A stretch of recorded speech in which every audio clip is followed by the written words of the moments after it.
Are you wanting to play a holy knight who's nearly impossible to kill and keep your entire team alive at the same time? Well, welcome back to Around the Fire. I am Saint Godric, and I have been playing Paladin and Amtgard for years. I have earned both my Paragon and my Battle Master titles maining this class.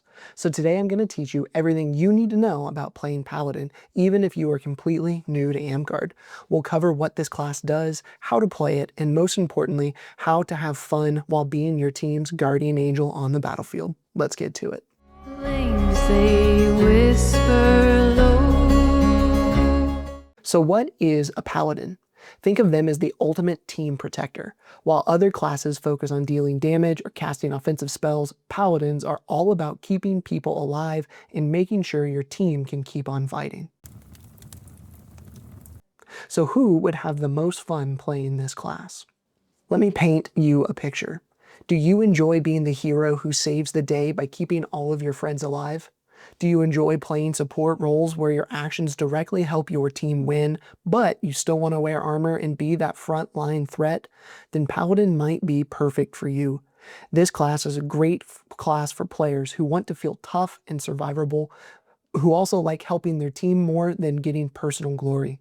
Do you enjoy the fantasy of being a holy knight or a champion of good and don't mind learning a little bit before you can play? If you like having multiple tools to solve different problems, or if you're the kind of person who plays the healer in video games or likes being the tank in MMOs, you are going to love Paladin. You're not going to get the most kills. You're trying to make sure your team doesn't die, remember, and that makes all the difference. So let's talk about what Paladins are good at and what they struggle with. No class is perfect, so it's important to understand both sides of what you're good at and what you're bad at. The good stuff. You are incredibly hard to kill. You have 4 points of armor and a large or medium shield. Enemies will have to work really hard to take you down. Something else that's great is that you have 2 types of magic resist right off the bat, and that is huge. You can also heal people completely, removing all of their wounds and bring back dead teammates. It is truly an awesome support class. You can also give magic immunities to your friends, and you have abilities that forces your enemies to stay away from you all while you heal. You can also make someone completely immune to all magic in the game with one of your enchantments. So now the not so good stuff. You can't play Paladin right away. You have to earn it first by getting to level 6 in another class. Something else that kind of stinks is your healing abilities only have a limited uses, so you have to be smart about when to use them. And you also don't deal as much damage as classes like barbarians or assassins, and you have no long range attacks except your javelins. So because you're so valuable to your team, enemies will often target you first, and with some coordination, it can be really difficult to deal with them. Some of your best abilities also require you to touch the person you're helping, which can put you into danger. Think of it this way. You are not the sword that strikes down your enemy when you're playing Paladin. You're the shield that keeps your team standing. And that's incredibly valuable, but it means you have to think differently than damage-focused classes. So let's talk about what gear you need to play Paladin. I will have links to some great options in the description in this video below to get you started on your Paladin journey. The must-haves. You must get armor, something up to 4 points. I'd recommend chainmail or some lighter style plate options.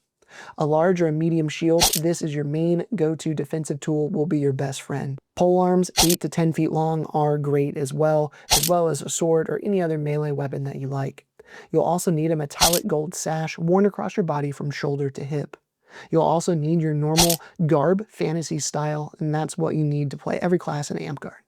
You'll also need a bunch of white cloths for marking your enchantments, and you'll need several of these. You'll also need today's sponsor. Are you tired of boring planners that make goal setting feel like homework? What if you could level up in real life like your favorite RPG character? The MyQuest role-playing journal transforms everyday goals like getting fit, learning new skills, getting better at habits, getting better at Paladin. It turns them into fantasy quests, where every real-world achievement unlocks new story chapters. Inside this collector's box, you'll get a hard-cover journal with smart goal tracking, daily progress logs, and an illustrated adventure booklet that mirrors your personal growth journey.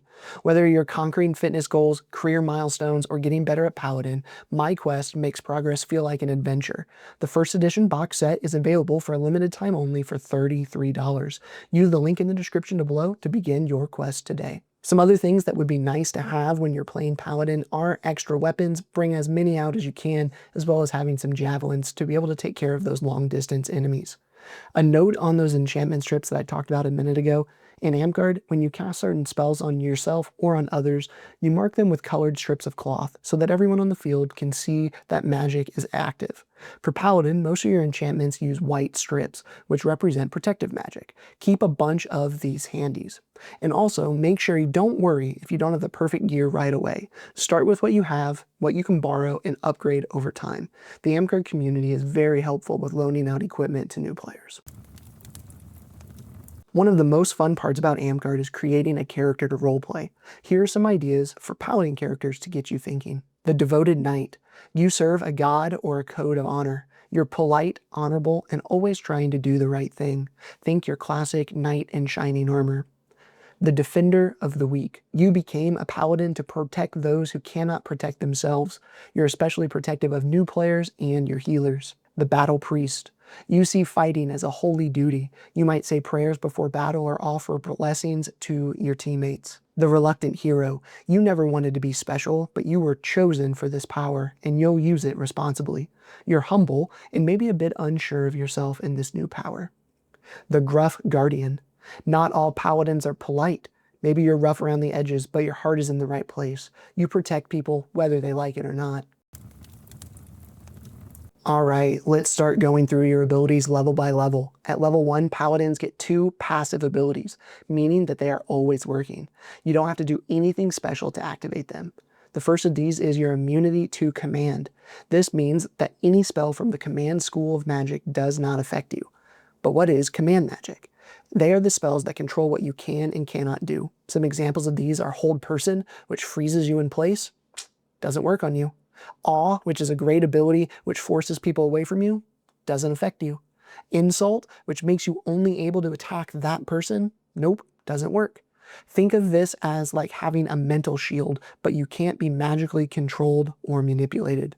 You also get immunity to death, and this means spell from the death school don't work on you. These are spells that kill you or seriously harm you. Some examples of these are Finger of Death, which instantly kills you. You just get to shrug it off. Poison spells, they also don't work. And wounding, it's not your problem. This is huge. Some of the most powerful spells in the game of Amtgard are death magic, and you can just walk through them like they're not even there. These 2 immunities make you incredibly tough right from level 1. Enemies that rely on these type of magics will have to find another way to deal with you. At 2nd level, you get your first active ability, Greater Heal, which you can use once per life, and it has a charge times 3. Now let me break down what all of that means. So what it does, Greater Heal removes all wounds from one person you touch. In Amtgard, when you get hit, it gives you a wound. 2 wounds and you're dead. Greater Heal takes someone who's about to die and it makes them completely healthy again, instantly. So how to use it? You have to touch the person that you're going to heal and say the magic words, "By the grace of the divine, thou art healed," and you say that 5 times, and then they're completely healed. You can use it once per life, and this means that every time you die, you gain it back. Charge times 3. This is a special mechanic in Amtgard. Between uses, you can charge the ability back up. You can do this by reciting the charge poem called the Charge Incantation while you're not fighting. This generally takes about 30 seconds. Since it says charge times 3, you have to say the poem 3 times to get Greater Heal back. This means that in a long battle, you can use Greater Heal multiple times. Greater Heal is also amazing because it works on someone who is cursed. Certain spells and abilities will make someone cursed. Generally, a heal spell cannot heal someone who is cursed, but Greater Heal can. And this is so incredibly important because it means that you can save your teammates from the brink of death. That fighter who's been legged and is about to die, you can heal them all the way back to full. The 3rd level gives you extend immunities once per refresh with a charge times 5. This is where you can start sharing your powers with others on the field. So let me explain what it does.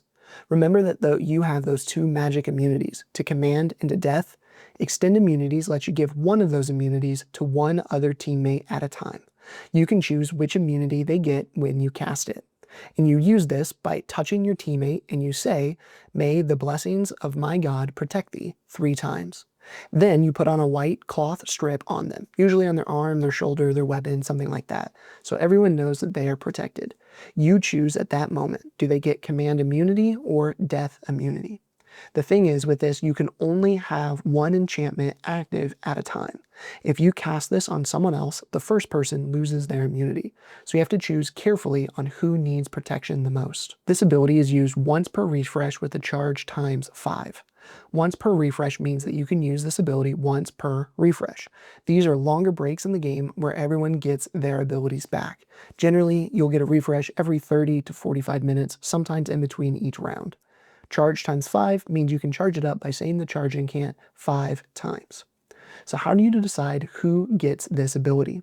The thing is, if your enemy is using a lot of death spells, give it to the best fighter on your team to make sure they can keep going. Are they using command magic to control your casters? Give it to your healer or your wizard instead. If one person on your team is being targeted over and over and over again, protect them.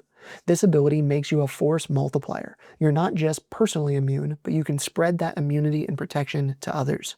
It's like you're sharing your divine blessing with your teammates, and it is an awesome, awesome ability. At 4th level, you gain one of the most powerful abilities in the game, in my opinion, with Greater Resurrect once per life. This ability brings dead people back to life. So let me explain how it works. When a teammate dies, you can bring them back. Not only do they come back to life like a normal resurrect, but they get to keep all of their magical enchantments. And this is huge because normally when people die and respawn, when they come back to life, they lose all of their magical buffs, but not with this ability. They get to keep them all. So how to use it? The person that you're targeting must be dead. They cannot have moved their feet more than 5 feet from where they died. You go up to them, you touch them, and say, "By the grace of the divine, thou art resurrected," and you say that 5 times. They then stand up, fully healed, with all of their enchantments, and ready to fight. So why is this so strong? It's because it works on anyone, regardless of what condition they're in. It doesn't matter if they're cursed, you can still resurrect them anyway. It removes cursed if they have it, and they get to keep all of their enchantments. Let me say that again. They keep all of their enchantments. It's so much faster than having to go back to respawn. The catch is with this ability, you only get to use it once per life. So you have to make sure, and you cannot charge it back up. So you have to make sure that you use it wisely. Use it on your team's best fighter when they go down, or someone with a lot of valuable enchantments, like someone who has been super stacked. You can also use it in a critical moment when everyone needs to be fighting now. So say you're pushing for that final point in the game. You can also use it on someone who died close to you and it's just easy and safe to resurrect them. Don't use them on someone who died far from action and they can just respawn normally. It's not worth it. Also, don't use it if it's going to put you in danger to go and resurrect somebody. Also, don't use it with a person who died who just isn't that good or crucial to your game plan. Greater Resurrect is your oh no button when something goes wrong, and it is only use it on important people. It is an amazingly and powerful spell. 5th level brings Awe once per life. But remember, if you look like a paladin, you actually get 2 uses of this ability. Awe is a battlefield control spell that forces enemies to stay away from you. So here's how it works. You point at an enemy within 20 feet of them and identify them. Either use their name or use 2 identifiers, like their class and the color of their tunic. Once you do this, you say, "I command thee odd" 3 times. And for the next 30 seconds, they cannot attack you. They cannot cast magic at you, and they must stay 20 feet away from you. Imagine that you're using a force field to push one enemy back. But you have to make sure you use it strategically. Let's say a big scary fighter is charging towards your group's healer, use Awe on them, and now they can't get close to you. Position yourself near to the healer and you have created a safe zone. Or maybe an enemy wizard is getting ready to throw a fireball at you. You awe them and now they can't cast at you. They then have to turn to someone else or waste time repositioning. Some important things to know though. If you attack the person you have casted Awe on, Awe ends immediately. If you die, it also ends. The thing is, they can still attack your teammates, they just cannot attack you. And it only works on one person at a time. So you can't awe someone and then beat them up. It's purely defensive. With 2 uses, I recommend using Awe on the biggest threat first, and then save your second Awe for emergencies like when you're getting rushed. A pro tip here is use awe to protect your team's valuable, vulnerable members. Position yourself between enemies and your healers or other casters, and then awe anyone who gets too close. You essentially become a mobile safe zone. At 6th level, you gain protection from magic with 2 times per refresh. This is the ultimate defensive enchantment and one of my favorite abilities in the game. What it does is you make someone completely immune to all magic, not just command and death like your personal immunities, but all magic from every school. This only protects you though and not your equipment. Your pole can still be heated, for example. You use it by touching someone and saying, "I enchant thee with protection from magic" 3 times. You then put a white strip on them and they are magic immune and an amazing tank. Put this on your best fighter when you're fighting a team with a lot of magic users. You can also use it on yourself if you think you're going to be the one being attacked the most, or you can also give it to someone who's being targeted constantly by enemy casters.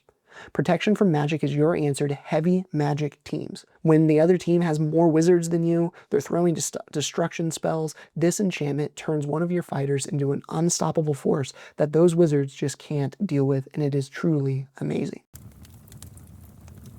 At 6th level, paladins have a big choice. You can pick one of 2 special archetypes or stay as a regular base paladin. Think of archetypes as specializations. You give up some abilities and gain others. So let me break down all 3 options for you. Option 1 is the Guardian Paladin. Guardians are all about protecting one specific person. You become an ultimate bodyguard. You gain 2 new, pretty good abilities. One is called Imbue Shield once per life. You make one shield indestructible. It can't be broken or damaged by anything with just a couple of exceptions. Plus, special effects that normally go through shields, these are called engulfing effects, just get blocked. This is a perfect thing to put on your main tank. You also get Martyr 2 times per life with a charge times 3. This is a really cool new ability, and it allows you to take a bad condition called a state off of one of your teammates and put it on yourself instead. But the thing is, no matter how long the state lasts on your teammate, it only lasts 10 seconds on you. If your wizard gets frozen, you take on the condition, they go free, and you're frozen for 10 seconds. You literally are taking the hit for your team. But the thing is, you lose extend immunities and protection from magic if you do this. So choose Guardian if you want to protect one specific person and are willing to suffer for your team. You are the selfless bodyguard. Option 2 is Inquisitor Paladin. Inquisitors trade some support for offensive power. You become a holy fighter who can cut through magical defenses. You gain an ability called Sacred Blades once per life. You enchant your own weapons. They become hardened, which means they can't be easily broken. Look up that spell. And they ignore magical armor and wound resistances. That enemy who has multiple protective spells and points of armor, your sword cuts right through it all. It ignores magic armor. But you lose Greater Resurrect, so you lose a really, really good ability. Choose Inquisitor if your team has other healers and rezzers and you want to be more aggressive. You're the Crusader who smites evil directly. The third option is to keep base Paladin. This makes you the jack of all trades. If you don't pick an archetype, you keep everything that we talked about in this video so far. Choose base Paladin if you want to maximize your flexibility and your team needs you to do a little bit of everything. This is the best option for learning the class. My recommendation for new players is to keep base Paladin. You keep all your tools and you can adapt to any situation. Once you understand how Paladin works and you get better at using your team, Guardian and Inquisitor are really fun, but they require you to give up some powerful abilities. So make sure you know what you're trading before you do it. Now let's talk about where you should be on the battlefield and who you should be working with. So where should you stand? Ideally, you should be in the front line, but be smart about it. With your 4 points of armor and your shield, you belong in the front, but don't recklessly charge ahead. Leave that for the barbarians. Think of yourself as an anchor. You're the stable point that those aggressive players can fall back to. You can also place yourself near your team's squishies. Squishies is Amtgard slang for fragile teammates. Wizards, healers, archers, people who do a lot of damage but don't have the best defenses. Position yourself where you can protect them. If an enemy gets past your front line, you're there and you are the second line of defense. Also make sure that you're always within range of your teammates to be able to resurrect them. If someone dies, they need to stay within 5 feet of their original death spot if you want to resurrect them. So position yourself where you can reach dead allies if needed. Classes that work great with paladins, pretty much anything, but warriors are your natural partners. They're the frontline fighters like you, but they focus more on damage when you focus on support. Together, you make an unbreakable front line. They also love your protection from magic enchantment. Healers also work really well as you're backing them up. If the healer gets attacked or dies, you can keep them fighting or resurrect them. If you both work together, your team becomes very, very hard to kill. Other magic casters like wizards and bards love you because you can give them immunity to death or command, which makes them much safer. They also appreciate the fact that you can resurrect them with all of their enchants back. So who doesn't Paladin pair well with? Honestly, Paladins work really well with everyone. The only bad pairing is if you have too many support-focused players and not enough damage dealers. So if you have too many Guardian Paladins and like 3 healers on your team, you're not going to have enough damage to win most games. So keep that in mind.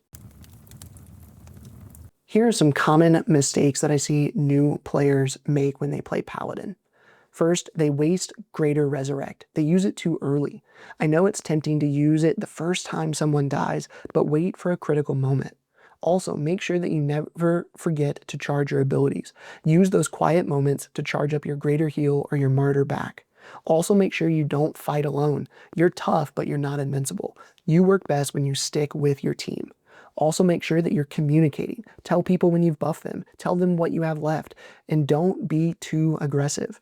Remember, you're a support. You're not the DPS. Stay alive so you can keep helping the most. And that's everything you need to know to start playing Paladin in Amtgard.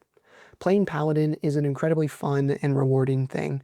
You might not be able to kill everybody or have the top kill count on your team, but you'll have moments where you save your entire team from defeat.